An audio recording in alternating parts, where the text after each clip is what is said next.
আমরা গাজীপুর এসেছি, তাহারিমা জান্নাত সুরভি তার বাসায় এসেছি। আমরা তার সাথে দেখা করেছি, তার পরিবারের সাথে সাক্ষাৎ করেছি। এবং আপনারা জানেন যে তাহারিমা জান্নাত সুরভিকে একটি মিথ্যা মামলায় তাকে জেলে দেওয়া হয়েছিল, 11 দিন তাকে জেল খাটতে হয়েছে। এবং আজকে তার রিমান্ড চাওয়া হয়েছিল, 2 দিনের রিমান্ডও মঞ্জুর করা হয়েছিল। এবং তার বয়সের ব্যাপারটাকে লুকিয়ে রিমান্ড মঞ্জুর করেছিলেন আদালত। এবং পরবর্তীতে সোশ্যাল মিডিয়া সহ আমাদের যারা জুলাই গণ অভ্যুত্থানের নেতাকর্মীরা রয়েছেন তারা এই বিষয়ে সরব প্রতিবাদ করেছেন। আমাদের যারা গাজীপুরে জাতীয় নাগরিক পার্টি, ছাত্রশক্তি এবং যুবশক্তি যারা রয়েছেন তারা এর বিরুদ্ধে প্রতিবাদ করেছেন। আমাদের আইনজীবী ফোরাম তারা কাজ করেছেন। এবং সর্বোপরি জনগণের প্রতিবাদের মুখে তার রিমান্ড নামঞ্জুর করে তাকে জামিন দেওয়া হয়েছে।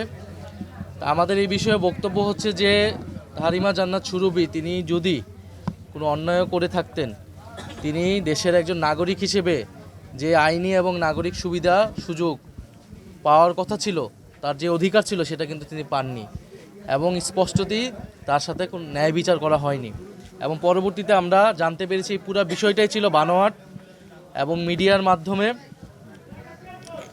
এখানে এক ধরনের কিছু মিডিয়া আমাদের জুলাই গণ অভ্যুত্থানের বিভিন্ন চরিত্র, নেতাকর্মী বা বিভিন্ন পরিচিত মুখ যারা রয়েছে তাদের চরিত্র হননের চেষ্টা 5ই আগস্টের পরবর্তী সময় থেকেই করছে।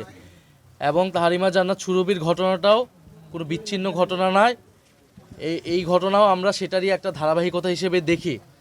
আমরা এর আগে হবিগঞ্জেও দেখেছি যে জুলাই গণ অভ্যুত্থানের এক নেতাকে গ্রেফতার করা হয়েছে, ছাত্রনেতাকে। আমরা এর আগে বিভিন্ন সময় দেখেছি যে বিশেষত কয়েকটি মিডিয়া রয়েছে, তারা জুলাই গণ অভ্যুত্থানের নেতাকর্মীর নামে কোনো কিছু পেলেই সেটা সত্য মিথ্যা যাচাই না করেই সেটা মিডিয়া ঢালাওভাবে প্রচার করে। এবং নির্বাচনকে সামনে রেখে এটা কিন্তু একটা পরিকল্পিত একটা চক্রান্ত হচ্ছে। জুলাই গণ অভ্যুত্থানের নেতাকর্মীদেরকে সারা দেশে চাঁদাবাজ, দুর্নীতিবাজ হিসেবে চিত্রিত করার জন্যই এই ধরনের মিডিয়া দ্বারা পরিকল্পনা করা হচ্ছে। এবং এইটা কিন্তু বাংলাদেশের জনগণ জানে 5ই আগস্টের পরে কারা চাঁদাবাজি করেছে, কারা দুর্নীতি করেছে, কারা জমি দখল করেছে। সেই ঘটনাকে লুকানোর জন্য, প্রকৃত চাঁদাবাজদেরকে লুকানোর জন্য জুলাই গণ অভ্যুত্থানের নেতাকর্মীদের উপরে এই ধরনের মিথ্যা দোষারোপ করার চেষ্টা করা হচ্ছে। এবং যে সকল মিডিয়া এই কাজগুলো করছে, নামই বলতে পারি, ধরেন কালের কণ্ঠ, কালবেলা, এই ধরনের মিডিয়া হাউসগুলো থেকে জুলাই গণ অভ্যুত্থানের এনসিপি নেতাকর্মীদের বিরুদ্ধে ক্রমাগত অপপ্রচার চলছে। এবং এই মিডিয়াগুলো কারা পরিচালনা করছে, তাদের মালিক, তাদের সম্পাদকদের কারা বসিয়েছে 5ই আগস্টের পরে, এটাও কিন্তু বাংলাদেশের মানুষ জানে। ফলে আমরা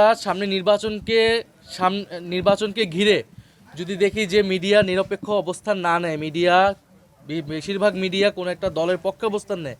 কারণ আমরা স্পষ্ট এটা দেখতেছি, দেশের বড় 2টি মিডিয়া হাউসের সম্পাদক তারা একটি দলের মঞ্চে উঠে বক্তৃতা দিচ্ছে, একটা দল বিজয়ী হবে সেই ধরনের প্রচারণা করছে।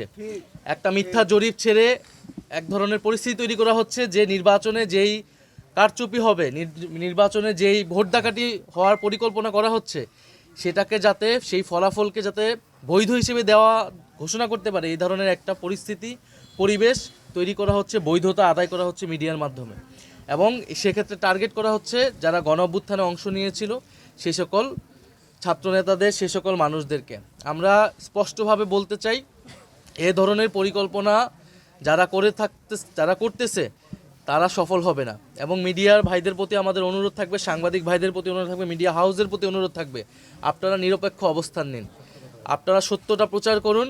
এবং বাংলাদেশের নাগরিকরা, জুলাই গণ অভ্যুত্থানের নেতাকর্মীরা যাতে আইন, আদালত, পুলিশ প্রশাসন সব জায়গায় একটা ন্যায় বিচার পায়। আমরা কোনো অতিরিক্ত সুযোগ সুবিধা চাই না, আমরা চাই সবার সাথে যাতে ন্যায় বিচারটা করা হয়। সে গণ অভ্যুত্থানে অংশগ্রহণ করছে দেখেই তার প্রতি যাতে কোনো বিষাদগার না করা হয়, প্রশাসন যাতে তার বিরুদ্ধে কোনো অবস্থান না নেয়। আমরা চাই প্রকৃত ন্যায় বিচার এবং নিরপেক্ষতা তৈরি হোক, সেটা মিডিয়ার মাধ্যমে তৈরি হোক, সেটা পুলিশ প্রশাসন সব জায়গায় তৈরি হোক।